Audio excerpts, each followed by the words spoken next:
कक्षा 7वीं इतिहास अध्याय 7। आज इस अध्याय का अध्यापन करेंगे। शीर्षक है विरोध और विद्रोह का समय। इस अध्याय में हम जिस समय काल के बारे में पढ़ेंगे, इस समय काल में आम जनता का शासक के प्रति विरोध और शासन के प्रति विद्रोह का समय माना जाता है।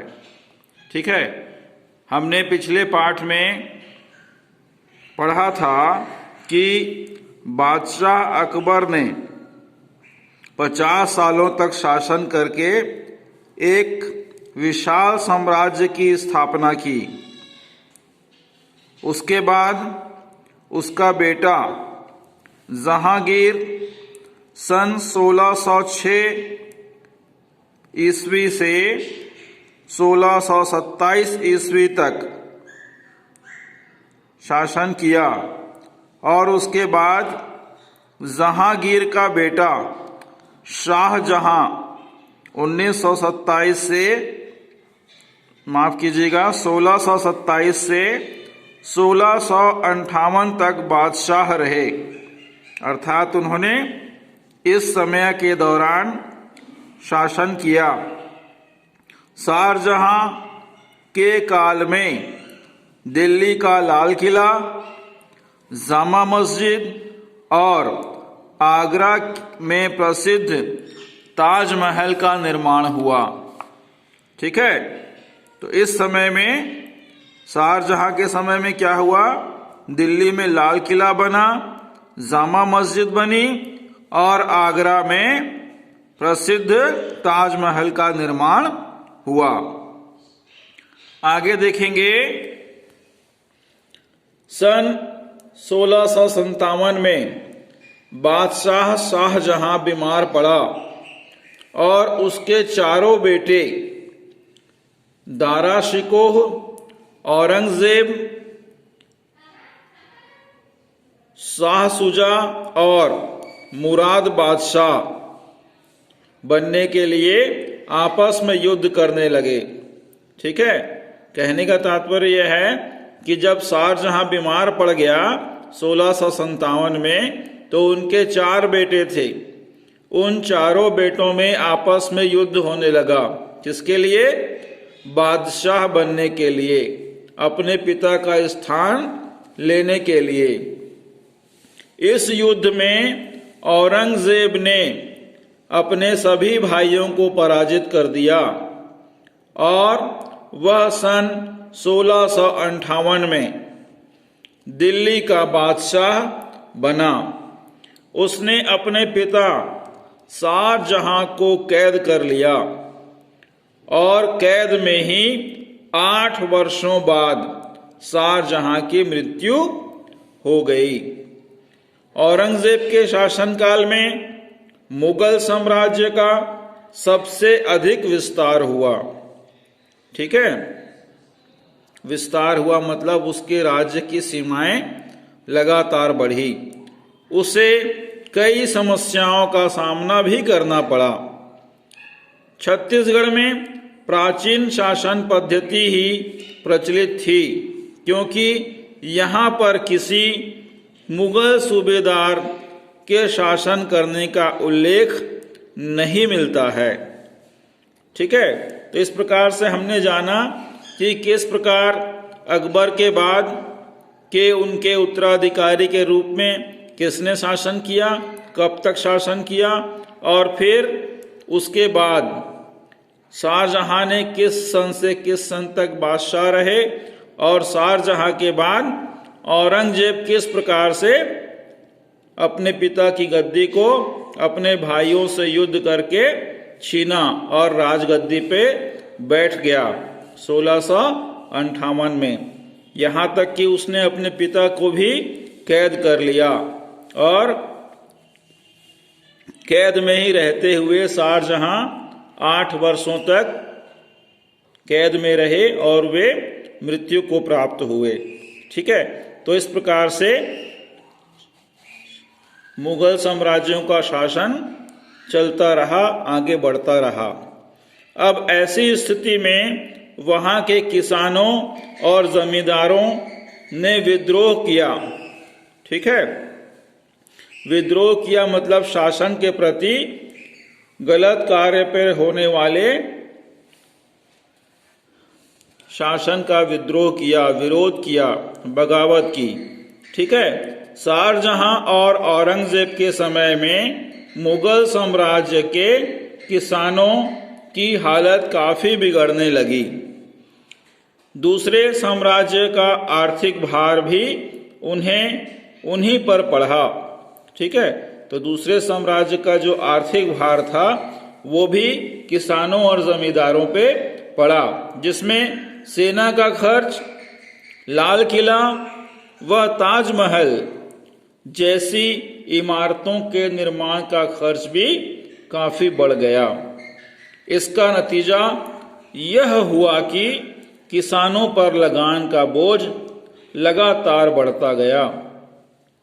अकबर के समय किसानों से सरकारी लगान के रूप में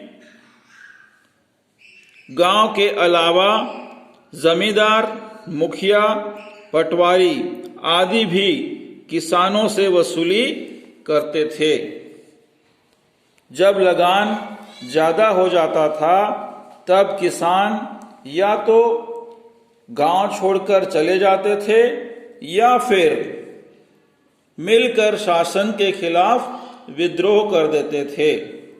औरंगजेब के समय में कई विद्रोह हुए जिनमें किसानों की भूमिका सक्रिय रही, जैसे मथुरा के पास जाट किसानों का विद्रोह, अलवर के मेवाती लोगों का विद्रोह, पंजाब के सतनाम पंथी व सिखों का विद्रोह, बुंदेलखंड में बुंदेलों का विद्रोह, अफगानिस्तान में रोशनियाओं का विद्रोह।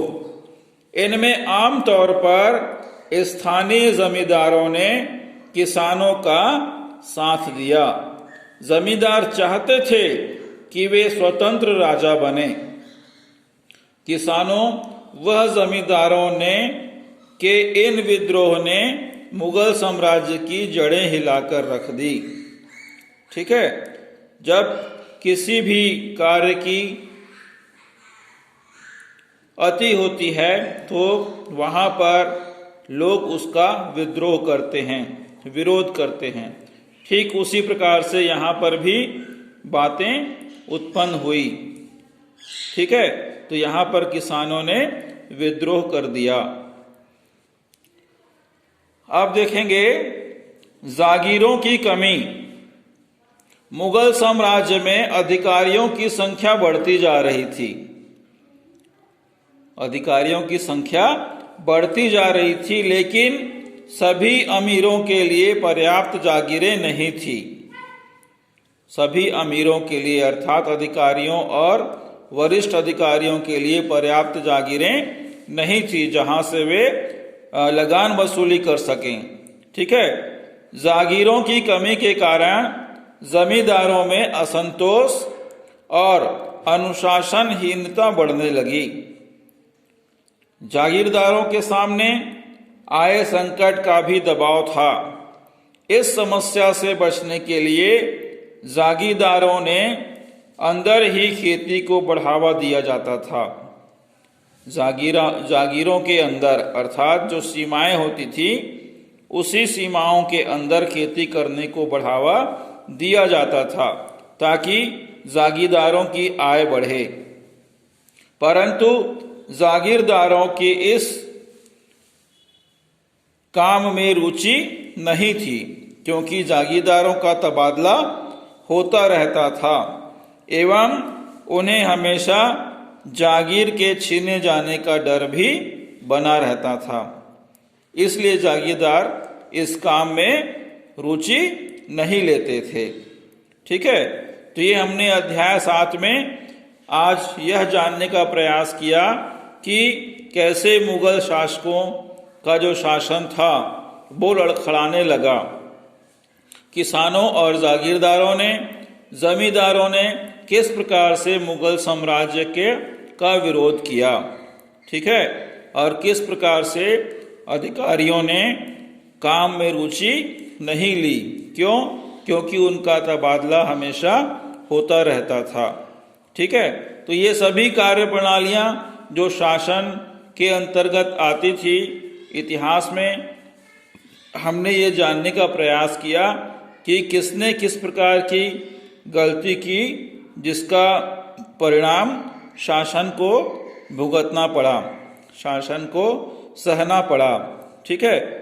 तो किसानों पर लगान लगातार बढ़ता जा रहा था, किसानों की हालत लगातार खराब होती जा रही थी, और इस खराब हालत को देखकर आगे चलकर जमींदारों ने भी किसानों का साथ दिया और मुगल साम्राज्य की गतिविधियों का, कार्य प्रणालियों का विरोध किया और विद्रोह भी किया, ठीक है।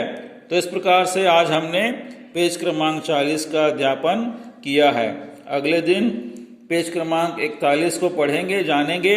आप लोग भी घर में बैठिए, अगले पेज को पढ़िए, और कहीं पर मान लीजिए कुछ समझ में नहीं आता है तो आप हमें हमारे पर्सनल व्हाट्सएप नंबर पे पूछ सकते हैं, ठीक है। जहाँ पर कोई शब्द या कोई ऐसा पैराग्राफ समझ में नहीं आता है तो हमें आप पूछ सकते हैं, ठीक है। तो आज के लिए इतना ही। अपना ध्यान रखिए, स्वस्थ रहिए, खुश रहिए। आपका बहुत बहुत धन्यवाद, और पुस्तक पढ़ते रहिए।